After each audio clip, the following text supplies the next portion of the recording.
Bom, pessoal, bem-vindos ao vídeo 6 do componente curricular Cultura e Sociedade Brasileira. Eu vou comentar agora o capítulo 5. Na verdade, o capítulo 5 e 6 são uma espécie de bloco, em que mais ou menos eu vou tentar responder a seguinte questão. Como é que o brasileiro se relaciona com a modernidade? Em outras palavras, como é que nós, historicamente, temos lidado com o problema da colonização? Entender isso é essencial me parece essencial para entender algumas das nossas relações mais típicas com o mundo europeu, com a cultura colonizadora do território brasileiro e da própria América Latina. A primeira coisa que a gente tem que notar aí é o seguinte: o processo de colonização, se você preferir, o processo de modernização, ele inclui uma armadilha muito sutil, extremamente sutil.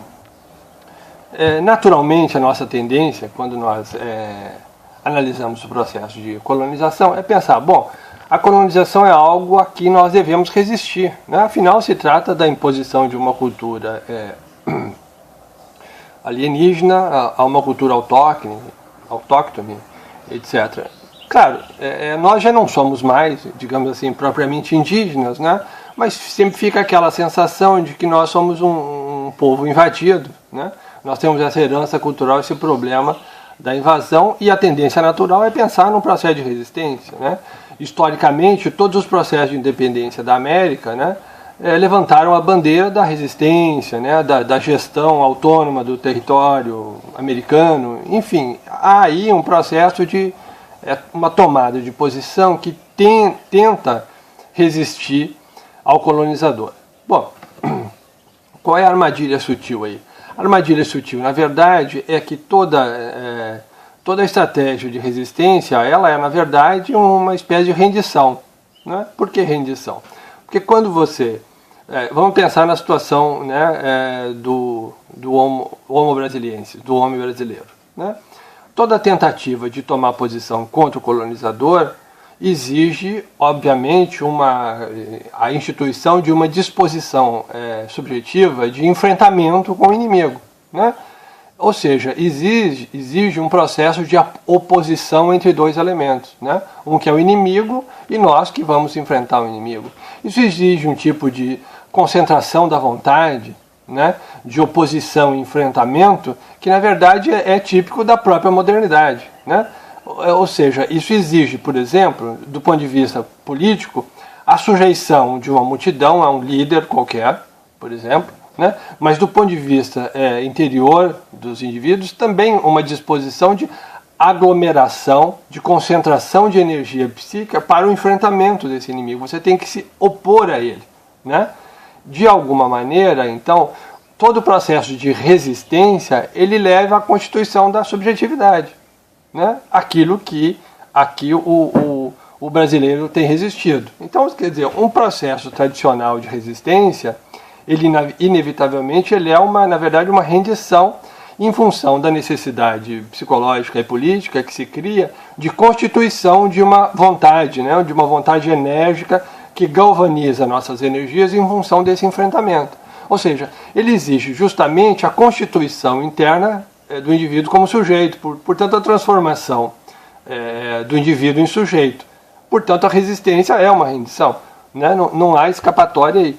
E é muito curioso isso, porque em vários países colonizados você vê que o primeiro movimento de independência, os primeiros movimentos de independência, seja na América, seja na África, eles em geral se constituem como processo de imitação das elites locais ao colonizador. Então há uma substituição no momento da independência, há uma substituição dos líderes, não é mais o colonizador, é o próprio colonizado que passa a gerir o seu país, mas um processo que é um processo de substituição dessas elites. A lógica se mantém a mesma. Existe até um livro muito curioso, um livro recente, agora do início do século XXI, tratando disso, sobre a questão do imperialismo interno, como nós, no século XXI, replicamos ainda a lógica do colonizador, com relação a nós mesmos. Ou seja, na verdade é um processo de substituição das elites Isso faz sentido porque isso revela justamente que no processo de resistência, de independência, seja armado ou não, no caso do Brasil não foi uma resistência armada, houve uma coisa tipicamente brasileira, um rompimento dentro da instituição, né? Um partido, no México existe o Partido Revolucionário Institucional, é uma ideia assim, né? Revolução dentro da instituição, trocou-se os líderes, houve uma mudança de regime, tudo dentro das instituições vigentes, né? Então, você tem, na verdade, a reduplicação dessas elites, elas passam a adotar o mesmo padrão. Por quê? Porque houve a introjeção da lógica do colonizador. Houve, na verdade, uma tentativa, né, de se livrar da modernidade do colonizador que exigiu justamente a introjeção da lógica da modernidade, né? Então, é uma espécie de armadilha, né, que se cria, falo armadilha do ponto de vista cultural, obviamente não estou imaginando que ninguém tenha feito essa concepção de uma armadilha terrível, né, nesse sentido. É uma armadilha porque exige ela implica uma lógica de expansão contínua da modernidade, de tal maneira que quem resiste a ela torna-se moderno. A única maneira de resistir à modernidade, pelo menos de um ponto de vista tradicional, nós veremos que o brasileiro não resiste a ela dessa maneira tradicional, é constituir uma resistência. E essa resistência é, por definição, tornar-se moderno, né? Então a gente vai ver no próximo capítulo, no capítulo 6, como o sistema eu chamo de blindagem ontológica, que a cultura brasileira desenvolveu, ela é muito mais sofisticada, inclusive, do que esse processo de enfrentamento com a modernidade, que sempre redundou em fracasso, né?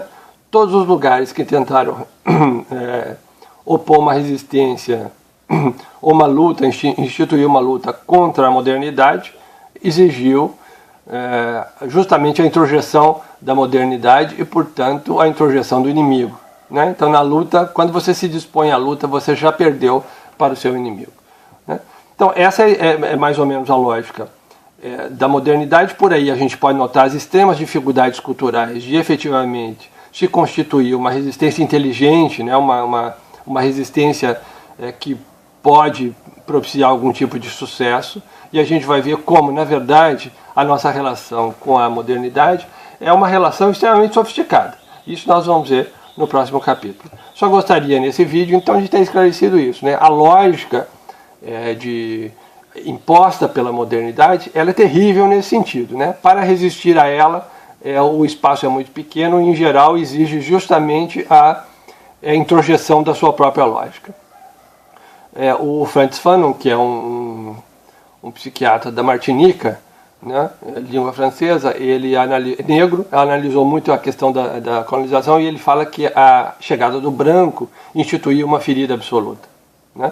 É uma ferida absoluta justamente porque é um rompimento, não porque o branco é desumano, racista, escravista, nada disso, é porque a mera presença do branco exigiu das populações locais, negras ou indígenas, né, de qualquer cor, exigiu justamente a criação de um processo de resistência. Portanto, criou uma ferida absoluta. Que ferida é essa? É aquela ferida, né, que elimina a autoimagem de perfeição, né, que nós vimos com relação ao brasileiro, no caso, né? Essa imagem de perfeição, de estar no paraíso, quer dizer, essa é a ferida causada pela presença do branco, né? Então, quer dizer, o enfrentamento com essa ferida absoluta é determinante para o processo de colonização e para a nossa relação com a modernidade.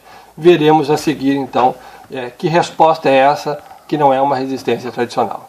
Até a próxima.